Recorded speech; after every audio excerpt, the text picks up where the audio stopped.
Hello and welcome to your go-to Detroit Pistons podcast, the Pistons Pulse, co-hosted by me, Bryce Simon of Motor City Hoops, a former D1 hooper and current teacher, husband, and father of 3 amazing kids. And I'm Omari Sankofa, the second Pistons beat writer for the Detroit Free Press. And of course, we're blessed to always be joined by our producer, Wes Davenport.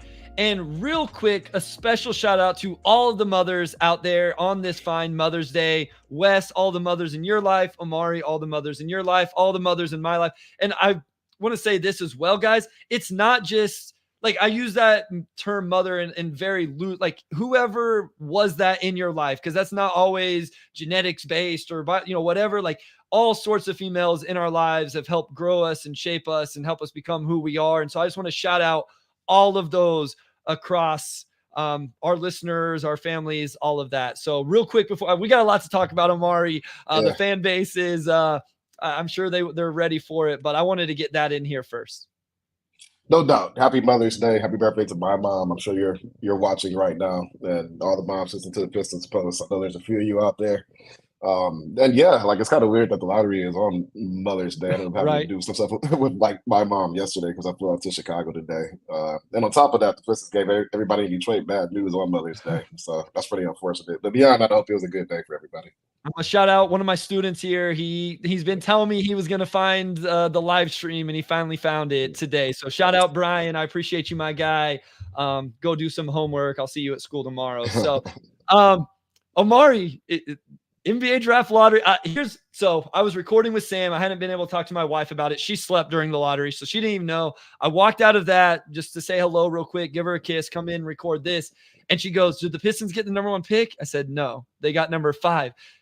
She goes, how does that keep happening to them? Why does that keep happening? Omari, it's a curse. Why does this keep happening to them back-to-back years? And then, I don't know. Do you remember? What were the odds the Ivy year whenever they fell to 5? Because they weren't the worst team. What were they that year? I think they were the second worst team. So it was like bottom two, like it was like second worst. They could have dropped to 6 and they only dropped to 5. Okay. Yeah. So it wasn't the worst outcome. It was the second worst outcome. Yeah. And then worst outcomes the last 2 years. Right. Here's one thing I want to get out of the way. I learned this actually with James Edwards. You're not a fan. You have no emotions about this. So I understand that. What are your thoughts, though, just whenever you see the Pistons fall to 5 as somebody that covers the team, talks about the team, and is trying to build this thing out? Yeah, I feel like the media guys become like a lightning rod when it happens because like somebody was like, well, what about the fans who are like suffering? And I was like, I mean, suffering is a choice, and apparently that was a really disrespectful thing to say. So I'm sorry, didn't mean it that way, but suffering is a choice, right? You know, the lottery system is intended, especially now, to just not blanketly reward every single team that's extremely bad.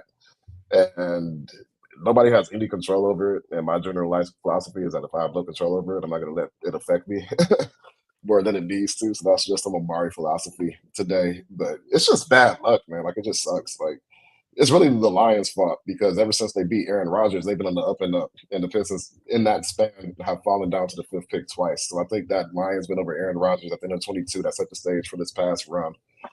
Really cursed the Pistons. The Lions lost the same night the Pistons won, I think, their 3rd game of the season. Like, there's been all sorts of coincidences.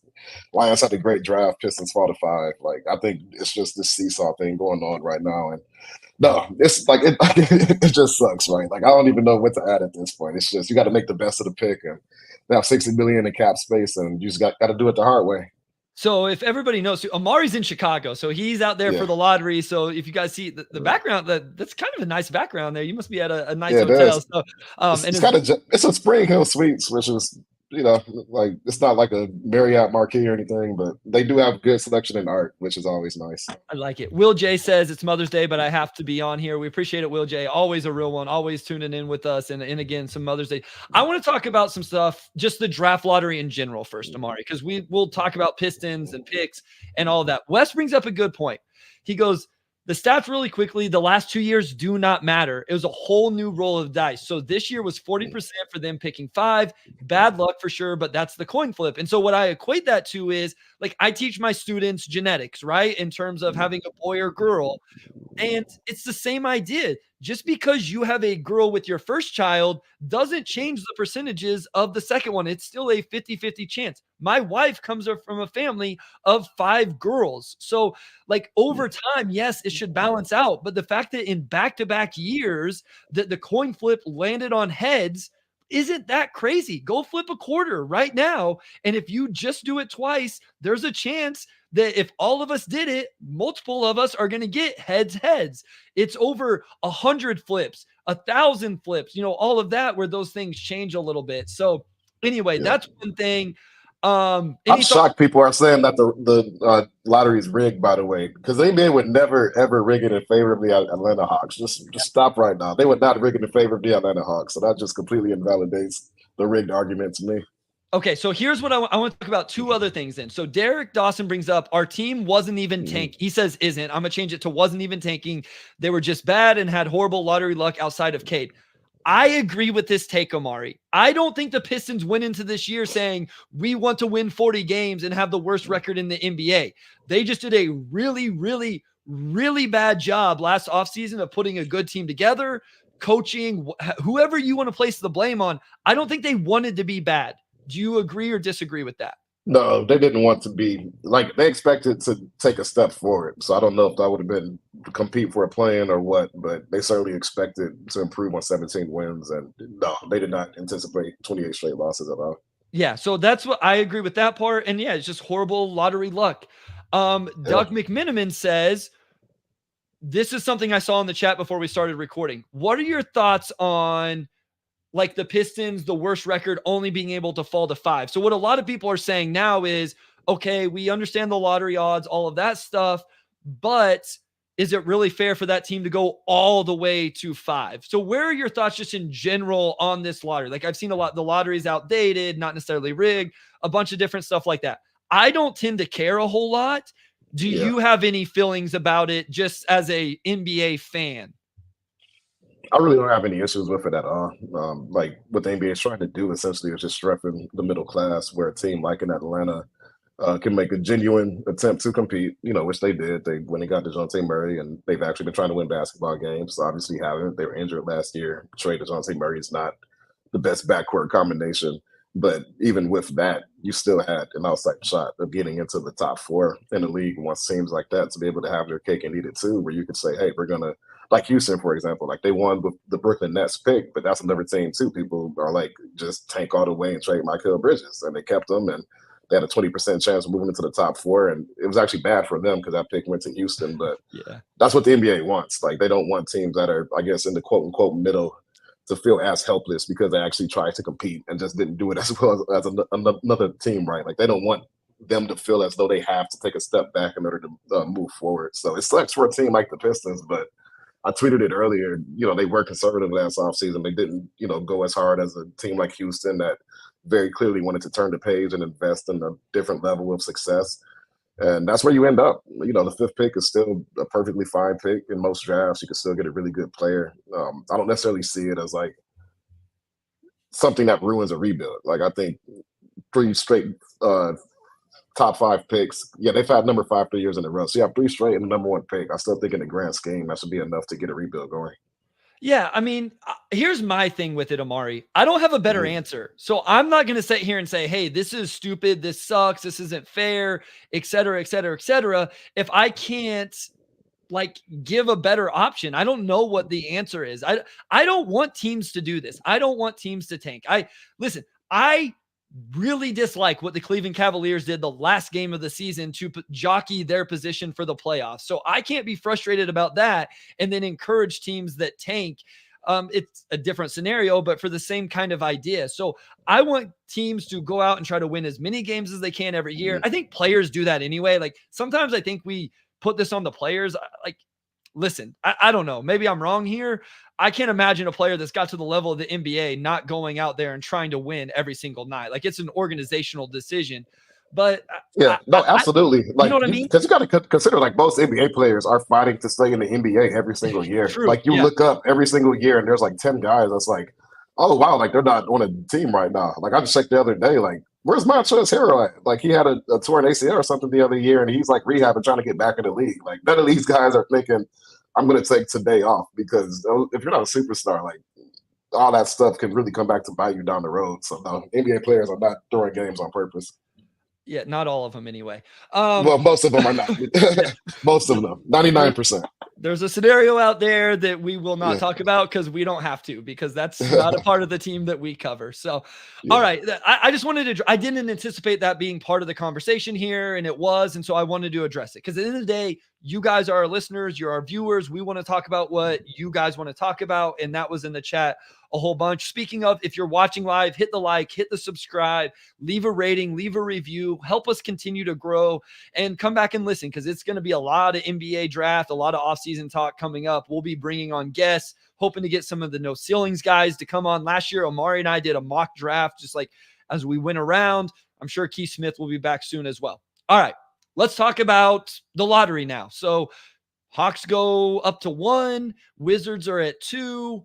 We have the Rockets at 3, the Spurs at 4. The Spurs sitting at 4 and 8, looking real pretty there. I will also say, like, the Blazers are another team that fell in this. Pistons at 5. What are your thoughts just with the players that could be there? Let's hash out some of that stuff, Omari, in terms of what we think is going to be available, and could this still end up being an okay thing for Detroit? Okay is the wrong word. Could they still end up with a player that the fan base can get excited about? They can. I think the thing about a quote unquote bad draft is that it usually reflects the top more so than like the rest of the crowd. And I look like any other draft, you look at this, 15, 20 players deep, and it's like, yes, a lot of guys I think could be difference makers for a team to varying levels. And there are guys at number 5 this year that I still think could be really good and end up being one of the best players in the draft. I'm a big fan of Sheppard. I like Dalton Knecht. I like Donovan Clingan, and I know the Pistons have a big, but I just look at him and I'm like, he's a day one starting center, right? Like instant rim protector. Like he's a guy that you can really build around. So there's still a lot of talented players in that range. The reality is that even at number 1, you're not going to get like a splashy pick, right? And I think Alex Sarr is the best prospect. Like I think he's absolutely somebody who could be a franchise type guy, but I don't think the gap between 1 and 5 or 2 and 5 could be as big as it is in certain drafts, like where you have like a clear top 3 or 4, right? Like this isn't that type of draft, so you can still get your ideal type of player that low. Yeah, I mean, that's my thing is we can't on one side say this draft has no star power, and then listen, I understand fans' frustration dropping from 1 to 5 again. I get it. I absolutely do. But we can't go into the draft saying there's no star power and then think it's the end of the world because they went from 1 to 5 in a draft that doesn't have like a true number 1 pick.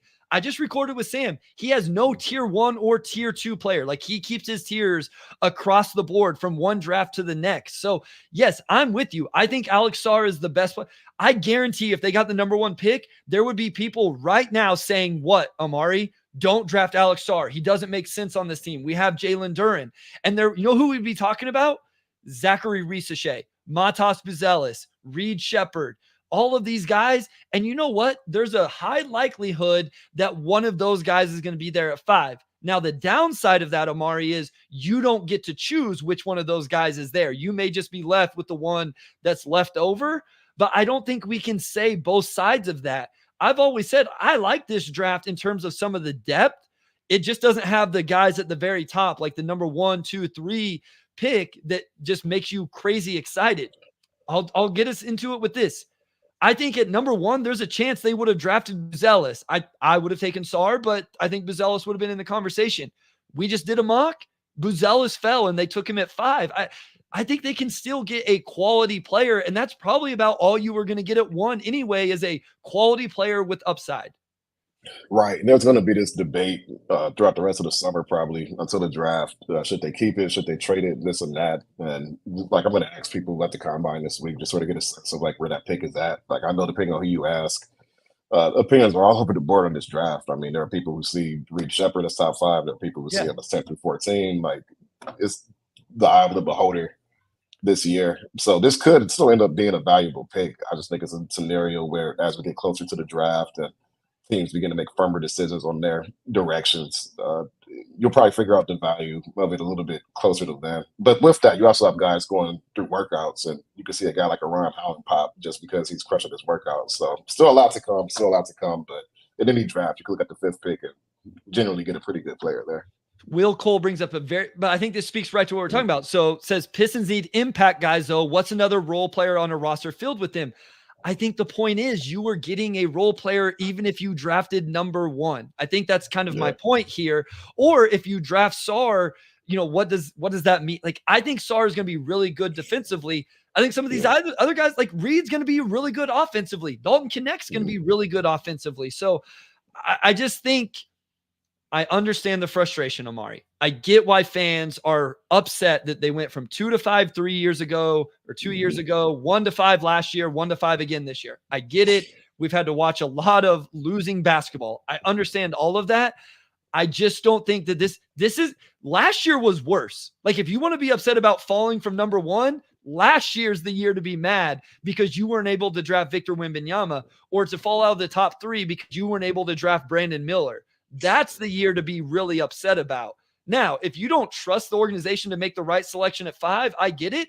But then you probably weren't going to trust them to make the right selection at number 1 either. So that leads me into this one. Melvin Burns asked, Omari, any intel on who is making the pick for the organization? So I know you get tired of this question.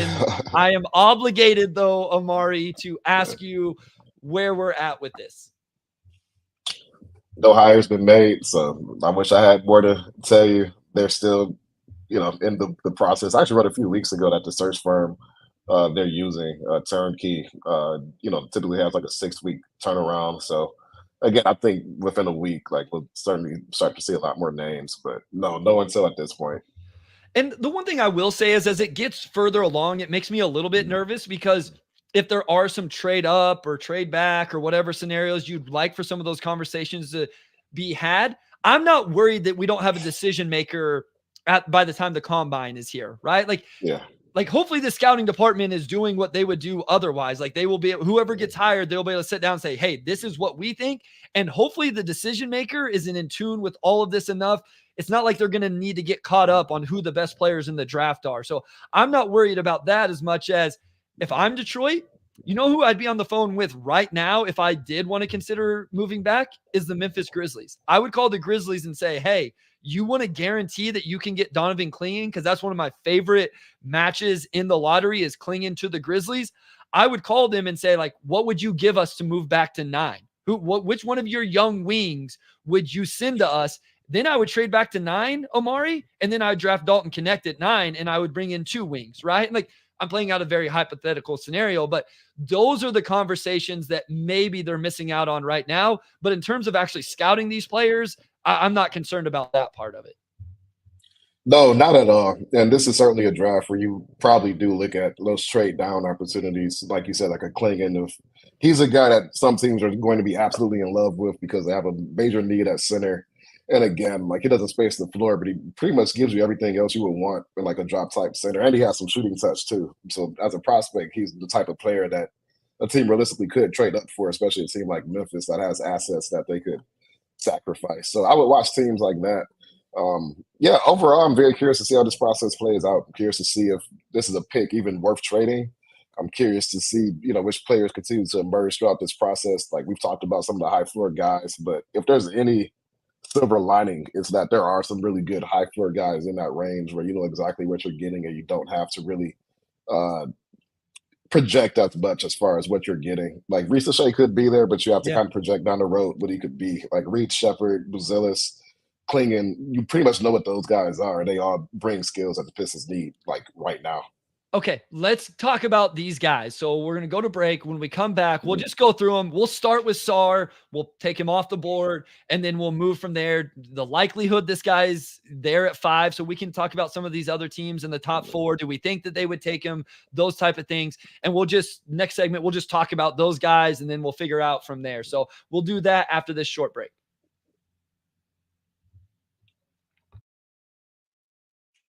All right, we are back with segment 2, and we're going to get deeper into the draft discussion because, again, once you get past Sarr, like, would it be fair to say that pretty much any other player is in play at this point at 5? Okay, so I will give my board. I have 9 guys in my first tier, and I don't have, like, this is just this tier of players. I don't carry over from one year to the next. I'm not saying, like, they're this tier of player in terms of all-star or something like that. It's just this year, this is how I'd have them ranked. I have Sarr and Topic actually in like a half tier above 7 other guys. And so it's not even that much. So I would say Sarr is the number 1 player on my board. Let's start with this.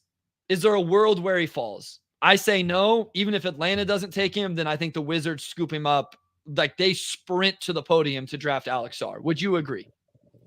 I would be shocked if he got past 2. I mean, again, if you look at all the prospects, he's just the one that has the perfect intersection of skill right now and long-term upside. So he's not getting past 2, and I don't think he gets past 1, but definitely not 2.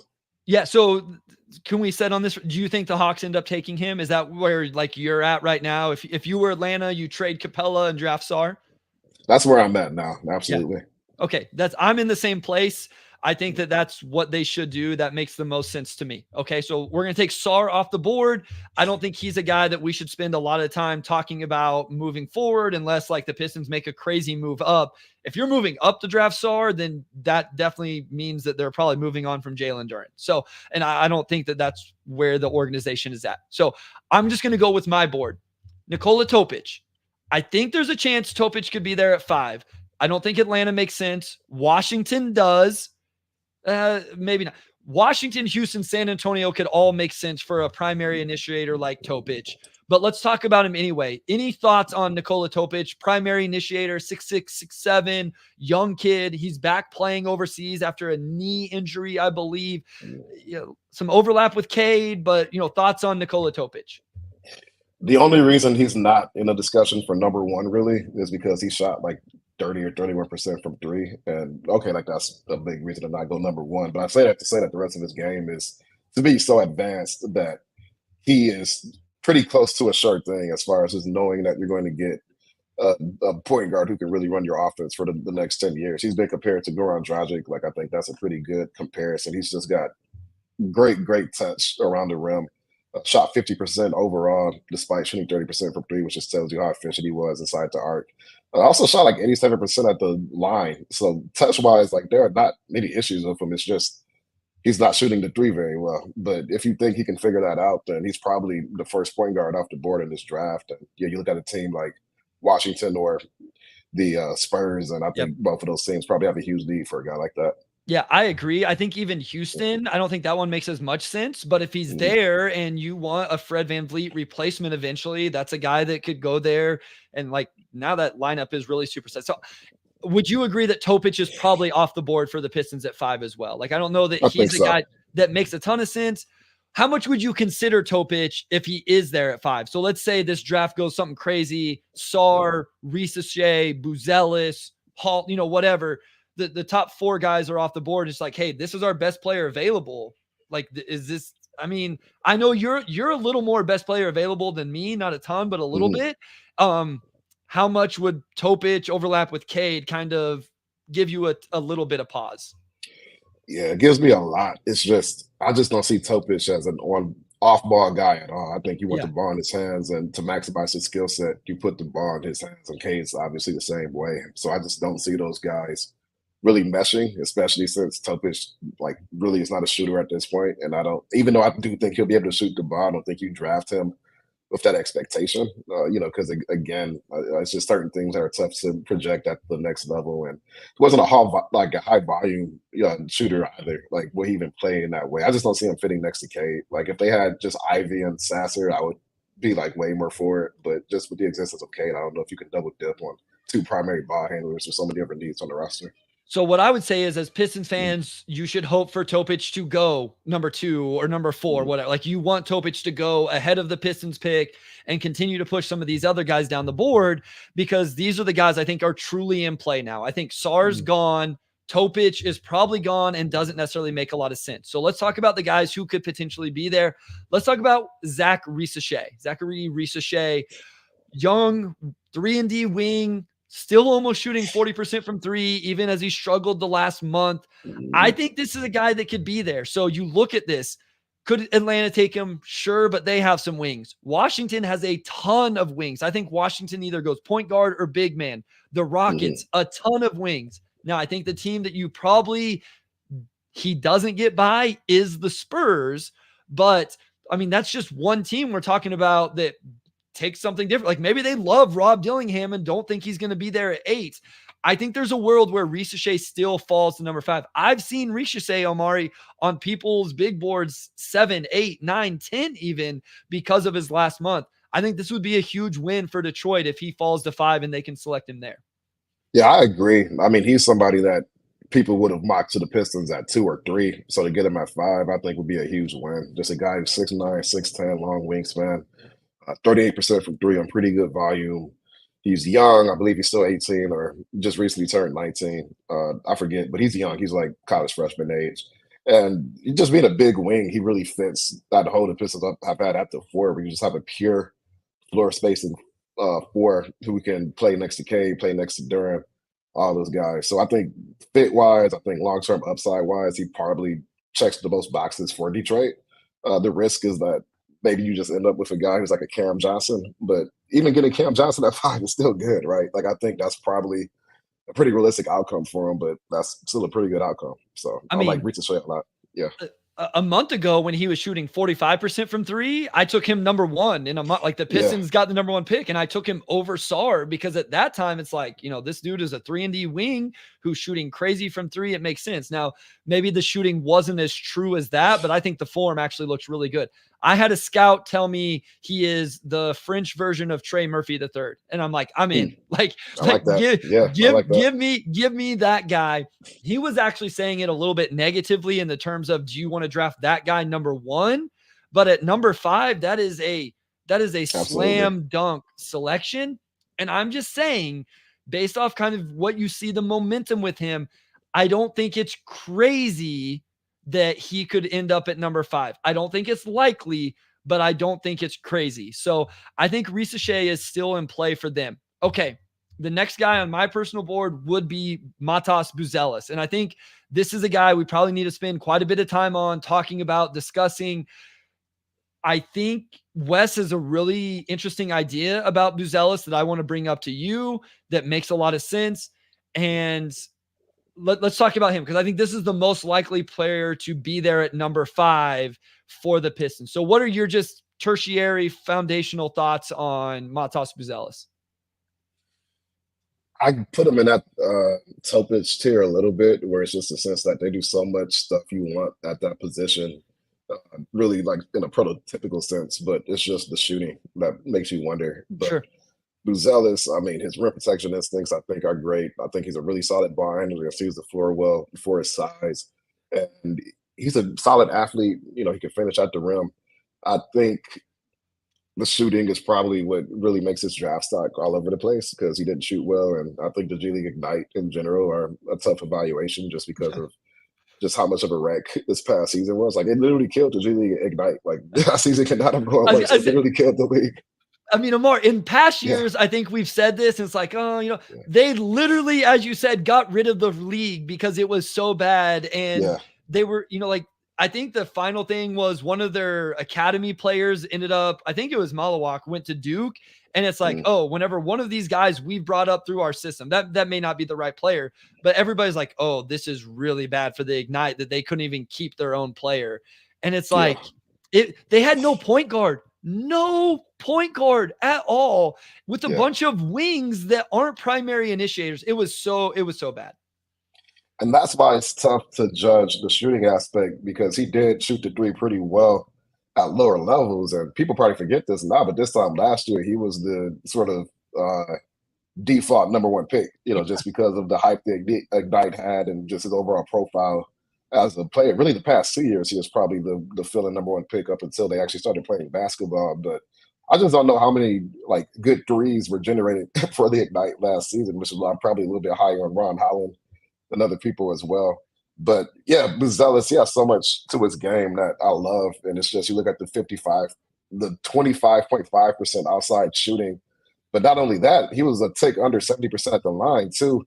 And he also didn't get to the line the whole. I know that those numbers are a little bit skewed because of the G League. He doesn't get to the line a lot. That's an important point to make. I'm glad you said it. Yeah, and he doesn't shoot the ball particularly well. Didn't take a lot of threes either. So That's what makes me nervous about him. But beyond that, I think defensively and playmaking wise, there probably are some similarities to a guy like a Denny Avia, and that's a player that would fit the Pistons obviously very, very well. So Wes just got so excited. I wasn't watching, but I can't imagine he didn't light up with that comment. So Buzelis. So a couple caveats whenever we're looking at the Ignite players, because we're talking about Ron Holland as well. If you go to Real GM to look at these Ignite stats, make sure, guys, you scroll down to G League full season stats per game. Because if not, like, they split their season up into two, like showcase and regular season, and for whatever reason. It's awful. So it makes no sense. I guess we don't have to worry about it anymore. So whatever. Well, if you want to look up G League stats, I guess it does for just guys that are in the league. 46% from the field, 26% from three, 70% from the free throw line. And again, I'm glad you pointed out, Omari, 2 free throw attempts per game, but in the G League, they just shoot 1, and then it's worth 2 points to speed up the game. Over 6.5 rebounds, almost 2 assists. I think what's really intriguing, almost a steal a game and almost 2 blocks per game, Omari, in the G League at his age. I'm with you on the shooting. If this guy would have shot 33% from 3 even, or if the free throw percentage was better, this would be a done deal, and he probably would be, talked about as the number 1 pick. The thing is, the high school shooting was good. He shot it really well at Sunrise, like 40% from 3. Not Grady Dick good, but really, really good. He came in with a rep as a floor spacer. So here's my thing. I used to evaluate him as a wing, and I didn't like that I was like, I'm not sure he does this stuff well enough as a wing. Then I started looking at him as a forward, like a 4-man. And then Wes even threw out the idea of him as a small ball 5. Now, I don't love it as a true 5, but as a changeup, I'm like, okay, now this intersection of skill of him passing, him putting it on the deck, even only being, let's say he only improves to a 35% three-point shooter. This stuff makes a lot more sense if he's like a 4-5 man as opposed to a 3-man or a 3-4. What are your thoughts on him kind of playing in that role? Like he's not the same player as Jeremy Grant, but kind of the role that Jeremy Grant had when he was in Detroit. Like, I think he will easily be the best low man rim protector, weak side rim protector this team has had since Jeremy Grant. Yeah, I mean, I agree with you. And I think that's a lot of the appeal is that in a lot of ways, he is a prototypical 4. And the only thing really preventing him from, I think, being the no-brainer pick at 5 is just the lack of shooting this past season. But you mentioned the defensive stats. Like, I think his defensive instincts are really, really strong. I don't know if he's the most mobile 4. Like, I don't know if he's going to be a guy that can defend all 4s, and that's why he may be a little bit of a 4-5 tweener and probably not a 3 at all. Like, maybe there's like a Robert Covington comparison in there somewhere. On-ball defense, I think, is a question mark. But as far as just like the off-ball roaming, like that type of role, I think he could be really, really good at it. And again, he does move the ball. He can handle it a little bit. Solid athlete. He checks a lot of boxes at the 4. It's just the lack of shooting that's the difference between him being a long-term starter and like a bench piece to me. And the Pistons are already a team that lacks shooting. Like, that could really backfire for you down the road if you can't find somebody in that front court who can shoot, right? But I also think his potential as a shooter is what makes him such an enticing pick, just because how many players are there in the league that can truly protect the rim and shoot? And it's like 6-7 guys, and those guys never switch teams. So if you have a chance to get one, then it's probably worthwhile. So Wes asked me about kind of his overall shooting metrics. So I got on Synergy and looked here. 27% from 3 on all jump shots. Catch and shoot, he was 30%. Here's a very interesting number. He was 35% on guarded catch and shoot 3s, which you're like, that's not bad, right? Like you can live with that. Guess what he was on unguarded catch and shoot 3s? Unguarded. So the ones that were supposed to be easier. Yeah, I'm guessing it was like 22% or something drastically like low. Did you look this up, Omari? You cheated. I did not look it up. No, I had no clue you were going to ask me that. 22% on unguarded catch and yeah. And then here's another number that brings it down, which is something I don't care about this number because I don't think it's something he'll be asked to do. He was 1 of 15 on dribble 3-point jumpers. So roughly 7%. Now, here's the thing. I don't know what to take away from that. Like, I don't know what to take away from a guy who shot that well, I would say, on guarded catch and shoot threes and that poor on unguarded catch and shoot threes. I have no idea what that means. I haven't been able to reconcile it, I but would just say he can't shoot. That's like I would just say he probably can't shoot. And it's only because he shot a year before that I can't say that fully. I was gonna say, but then why did he shoot Yeah. decently on the guarded ones? And then what Yeah. Wes asked me about was so 2% jump shots. He was 43% overall, and he was almost 50% on 2-point dribble jumpers. So just some numbers there for people who may not have access to all of that stuff on Matas Buzelis. And I know we're spending a lot more time on Buzelis than maybe other guys. I think this is a guy that really makes. I think he's a guy that's probably going to be available there. And I do think he fits. Like the idea of him, like you said, if he shoots, I think it makes a ton of sense that he can shoot that he fits on this roster and would be the selection there. So any other thoughts on Buzelis before we move to somebody else? No thoughts on Buzelis. I did want to talk about Reed Sheppard because I don't think he's going to be mocked to the Pistons a lot. But if you are drawing up the perfect guard to put next to Cade Cunningham, how many of those boxes does Reed Sheppard check for you? All but one. I am worried about Reed Sheppard's on-ball defense. Okay. I think every other aspect of what Reed Sheppard does makes a ton of sense. I think for Reed Sheppard, playing next to a primary initiator with Cade's size is what's best for him. He spaces the floor. He can probably be like he's a secondary creator and probably can be your primary creator in second units. I'm a little nervous about Reed Sheppard's defense. I'm just a little nervous with that, Omari. He's one of those guys where the numbers are so overwhelmingly good that it's crazy. I try not to overthink it. And it's like, yeah, he's maybe a touch under 6'3". I agree with the on-ball defense, and I think that's going to stick out more in the NBA just because he lacks overall size. I think he's probably a little bit more solidly built than a guy like Sasser, but I wonder if you have some of those same issues. But again, above 53% overall, like 53% from three on high volume. He took 144 threes last season. His range is deep. His release is quick. He can shoot on ball, off ball. His touch inside is great. He can knock down pull-up jumpers from mid-range, and his floater is pretty good. Like, he just does everything else. And I do think he cares about defense enough that his nose for the ball and just the way he's able to really disrupt passing lanes. Like, he had 2.5 steals and like almost a full block. Like, that's going to pop in some way in the NBA. And I don't know how that's going to manifest defensively, but I feel like despite his on-ball like lack of size and maybe intensity, he can still figure some things out and be a net positive on that end. Like Wes says, forget 50-40-90. Reed is 50-50-90. Like, it's 50-50-90. Every time I try to drop Reed Sheppard because I'm like, dang, he's like, here's what's a little concerning. Him and Rob Dillingham were at the lottery today, standing right next to each other doing an interview, and it looked like they were the same height. And I was like, man, that's a little concerning. You're right. Reed's playmaking is awesome. He has incredible hands, like super active, super accurate, all of that. I just worry a little bit about how big he is in terms of like not his height, even Omari, like just his strength. Like, how can he fill out? Someone like Cason Wallace gets away with it because he's so dang strong, especially in his upper body. That's my biggest concern.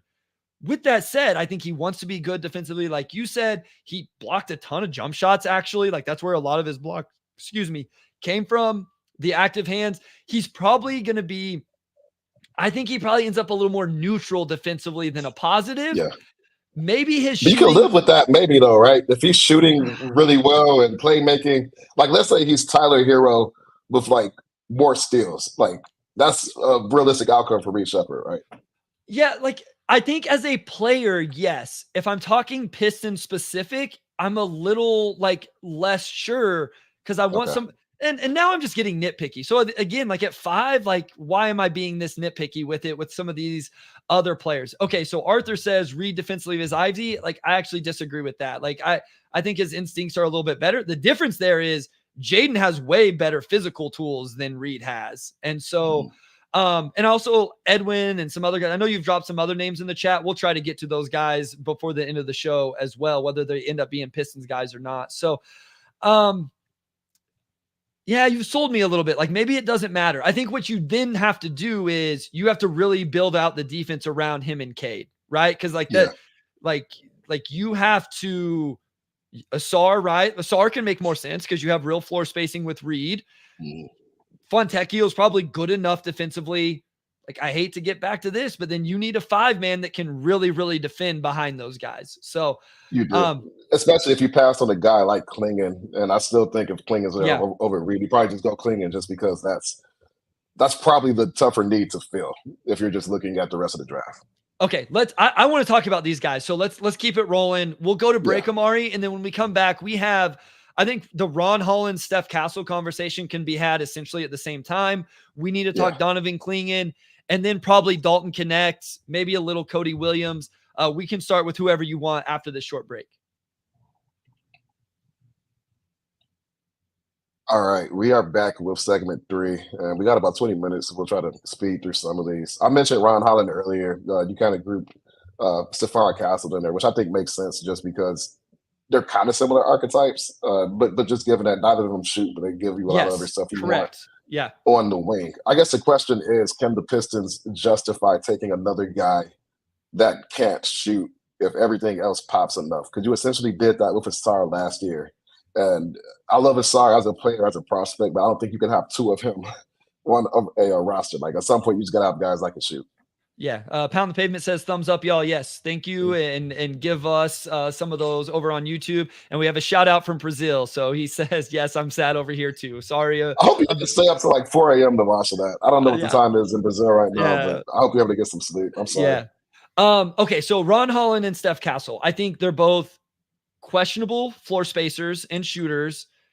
I think they're both upside defensively in different ways. Ron's more of like a disruptive guy with his athleticism and explosiveness and all of that. Steph is more just like solid. I think there's a chance Steph Castle is the best perimeter defender in the lottery anyway. And I think offensively, Ron's a little bit more of a bucket getter, still off the ball, but bucket getter. I think he's going to draw so many fouls in the NBA. Yeah. I think he's the best athlete in the class, especially at the top.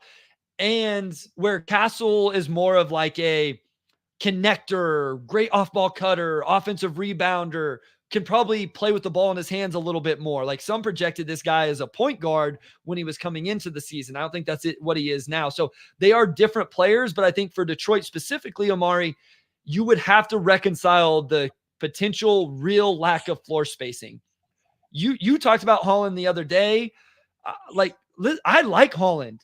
I have Holland and Castle both. Like I have 5'6" on my board. I love these guys.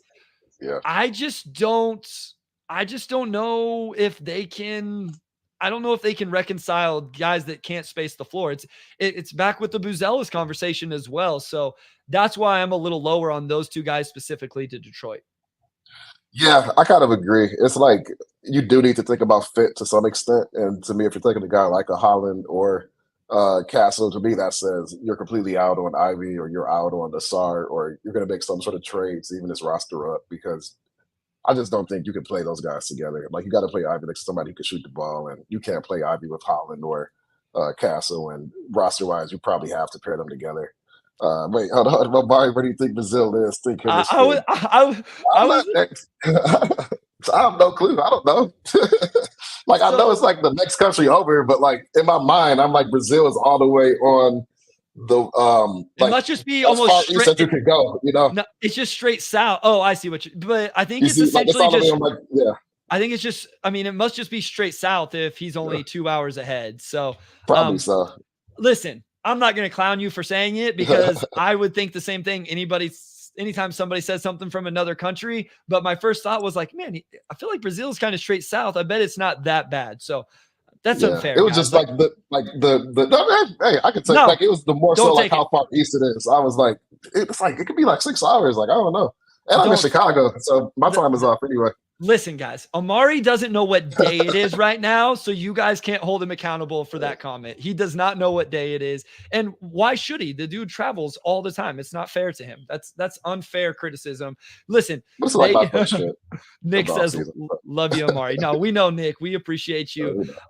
You guys can critique Omari about a lot of things. The day and time is not fair. That is off limits. So I think that's the Castle and Holland conversation for now. Donovan Clingan, let's have that conversation. You guys want a big man that can I'm not saying you or what, like in general, Pistons fans want a big man that can defend. This could be your guy. Yeah, I like Clingan. Like I feel like I said this maybe 3 or 4 weeks ago, but to me, Reed and Clingan are like the two guys I feel are most likely to just be like day one starters in the league just because they bring day one utility. Like Clingan's wingspan is what, like 7'7"? Like it's just insane. But you look at a guy that could be like essentially a Walker Kessler, but I think he moves a little bit well. Like he passes the ball a lot better. He does pass. And just overall, like I just think his feel for the game is just a lot higher. Like he really is a guy that, like, I don't want to compare him to Bam just because Bam's a little bit of a smaller center. But if you just look at guys that can like really not only defend but like really pass to and be like a hub, they do have some similarities there. Cashflow says, can he really defend on the perimeter? Yeah. No, like that's not what he's going to do.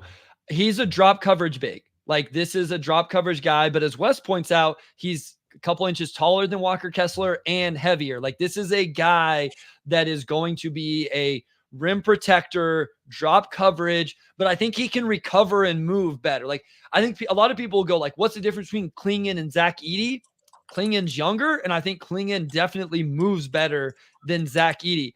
I'm glad you bring up the passing, Omari, because I think that's absolutely something that he does really well. Definitely not a floor spacer either. So like he's not stretching the floor out or anything like that. Mr. Jones says potential, maybe potential. I'm not willing to go there. I think it's hard to project that, but maybe that's something he develop. He is young enough. I'd have to look up his free throw percentage to know how confident I felt about that.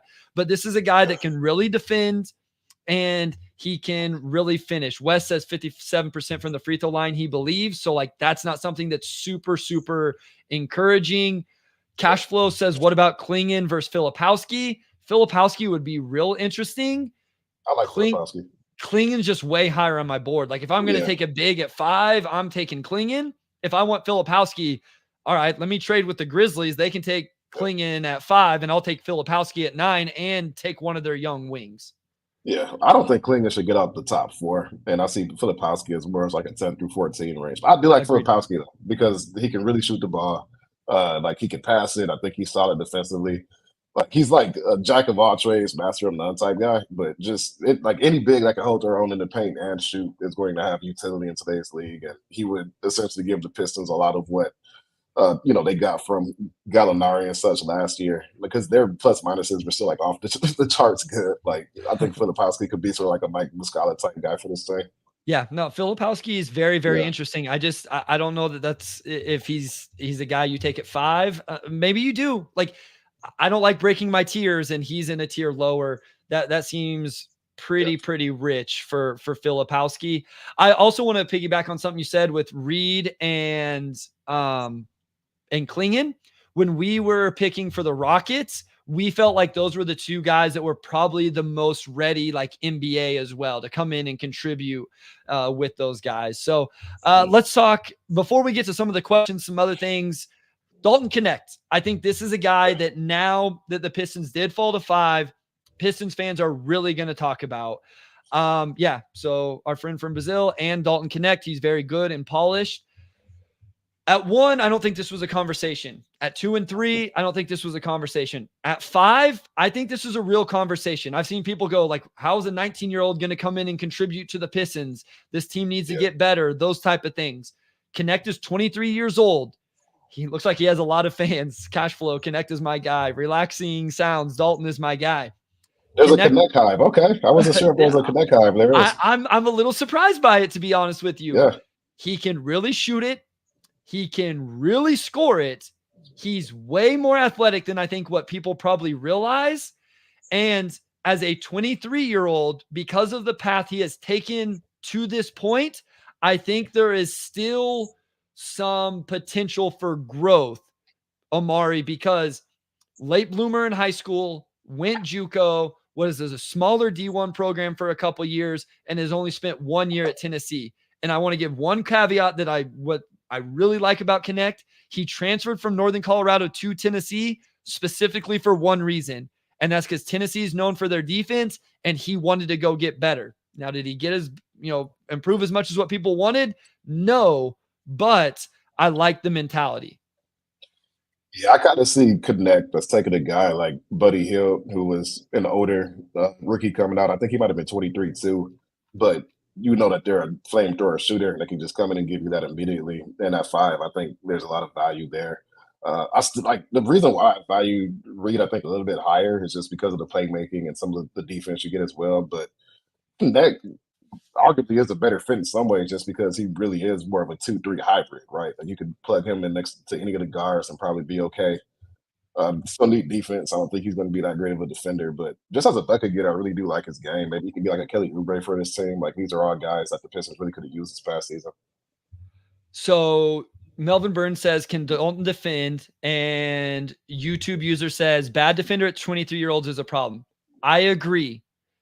I'm giving him a little more leeway again because this was a kid who only was asked to play zone in high school, went to JUCO, which with all due respect to JUCOs, and I'm a JUCO product, I don't think that like defense is the number one priority, went to Northern Colorado.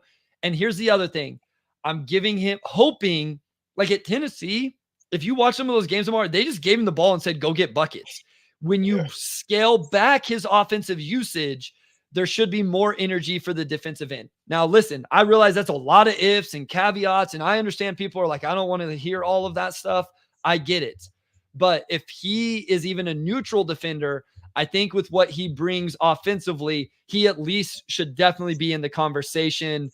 Team Savant says can Connect guard threes because he seems too slow for twos. I would agree with that. I think defensively, he's probably a wing having to guard guys that are a little bigger, a little less quick, not as twitchy and those type of things. And then in this scenario, Omari, like you would definitely need to add a perimeter defender to help out Asar. So. No doubt, no doubt. All right, we have about 8 minutes left. We can start digging into some of these questions here. Yeah. I'm going to start off with Doug. Do you think this affects the offseason plan significantly?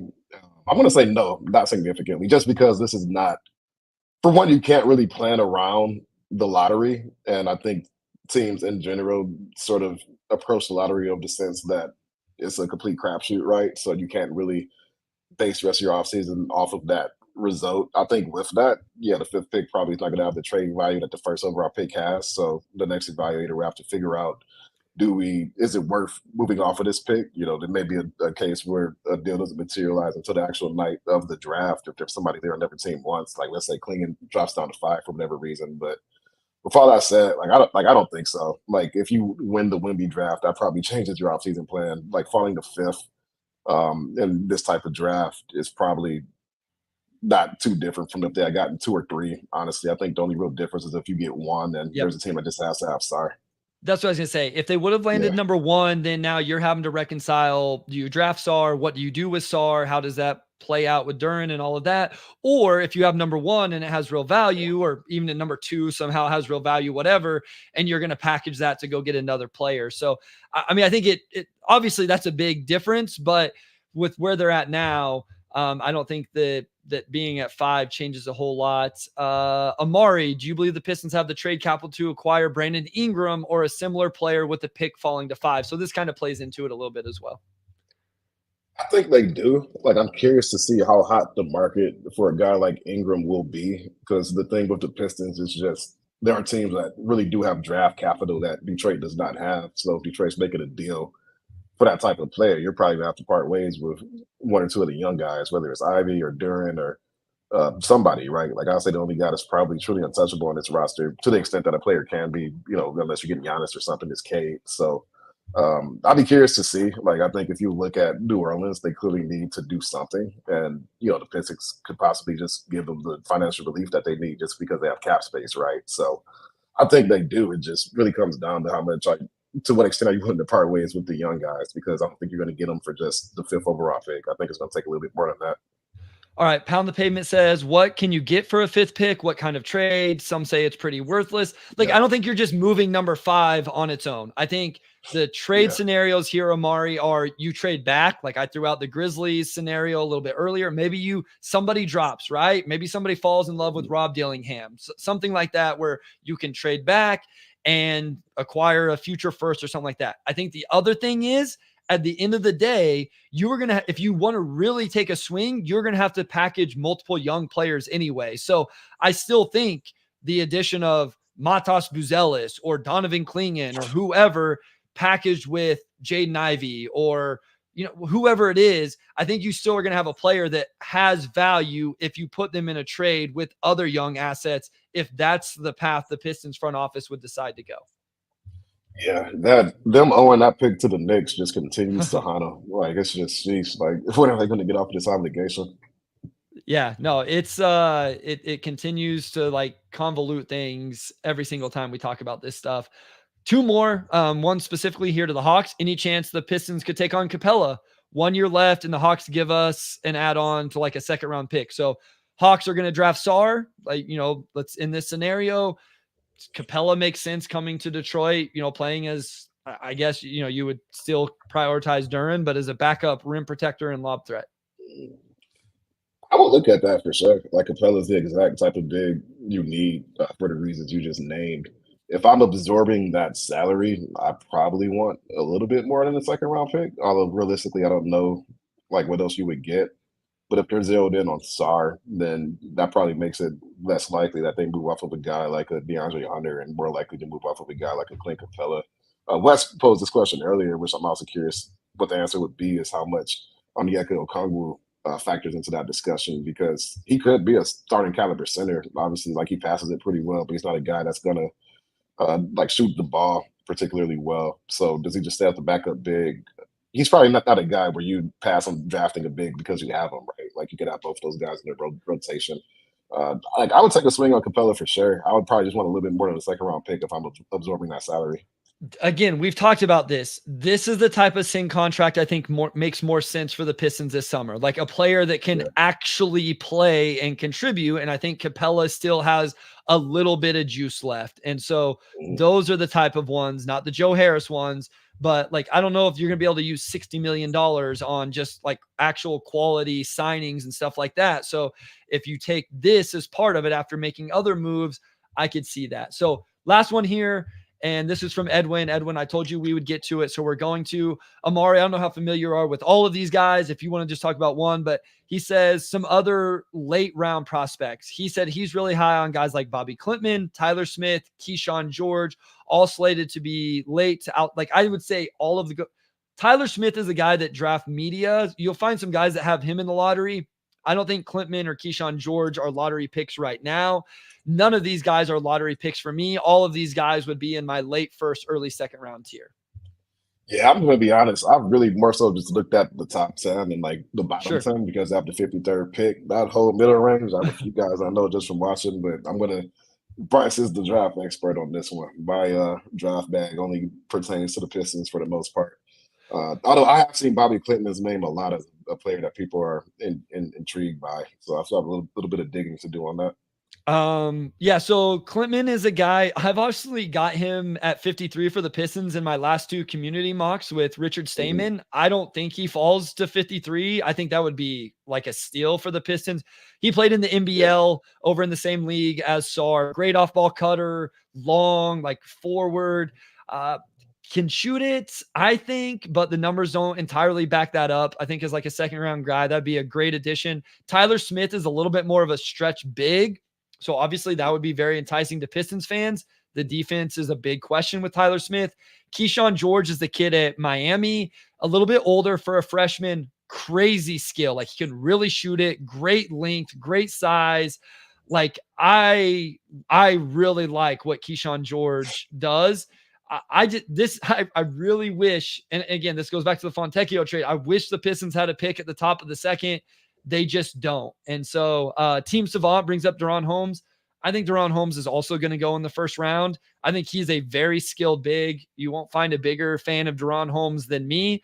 I just don't think he's going to be in a range for the Pistons to select him at all. So I don't think he's as realistic. Let me look at my board real quick. Some wing forwards that I have in the second round: Keyshawn Johnson, Nikola Jurisic, Harrison Ingram, Jalen Bridges. If you guys want to look up some names, I think Cam Christie. I know that's a guy that will be familiar for some people. Yeah, I know that name. I like him. Yeah. Sam has him way higher. I have him in the 50s. And then some stretch. PJ Hall is a big out of Clemson, and Quentin Post is a big out of Boston College. Like, if you're really looking for stretch bigs, those are a couple names for you guys that I think would be there late in the second round with that pick. So I think we'll get into that stuff a little bit more as we get into it. So I don't know, Omari. I feel like we touched on this about as much as we could. Again, guys, I think we will try to have a couple of the No Ceilings guys on soon. Probably have Keith Smith on soon. Omari will have some insight. You get to do interviews, right, at the Combine? Yeah, I'll be talking to guys. I think a lot of the interviews are taking place Tuesday and Wednesday, and I'll be there Monday too, just because that's the first day, real day of the Combine. So yeah, pay attention to my Twitter throughout the week. We have a lot to update this time next week, and it's like 5 weeks until the draft. So yeah, I feel like this is your bread and butter. It's Bryce season. It's Bryce season. No, that's what John. Yeah, if Keyshawn, the Pistons, I don't know how the Pistons get back into the first or the top of the second to get some of these wings that are pretty exciting. Like, I'll throw out another name. Peyton Sanford is my guy. Like, if you guys follow me on Twitter, you see I like him too. Yeah, you see me tweeting about him all the time. Like, I just don't. He's going before 53 in my opinion, and so I don't know how the Pistons are going to get there. One last thing, KDA 1024 says, guys, hit the like button. 150 people in here, only 35 likes. We would really appreciate it, guys. Hit the like button. Help us spread the word. Follow, subscribe, whatever you do on podcasts, subscribe to the channel, all of that. We'll have a ton of this. We'll have a ton of this moving forward. Draft content, off-season content. I think we'll cut it off there for tonight, Omari. Thank you to everybody who joined in, asked questions. Guys, we're really sorry if we don't get to everything. We try to follow the chat and get to all of this stuff. It's tough at times. So, but we appreciate all of you. Thank you so much for the support. Again, shout out to all of the mothers out there, all the females in your life. Hug them, give them a kiss on the cheek, tell them you love them, send them a text, whatever. Make sure they know that you appreciate them. And we'll be back next week with some more draft stuff. Omari, take it away, my guy. Yeah, stay with us. We're going to have a lot of draft analysis coming up, so stick with us. This is the day the offseason starts. This is the official offseason kickoff day. Shout out to Mother's Day as well. And I'll go ahead and close this out. Big thanks to our audio producer, Robin Chan, our editor-in-chief, Nicole Avery Nichols, and our sports editor, Kirkland Crawford. And big shout out to Wes Davenport, as always. And we'll talk to you all next week.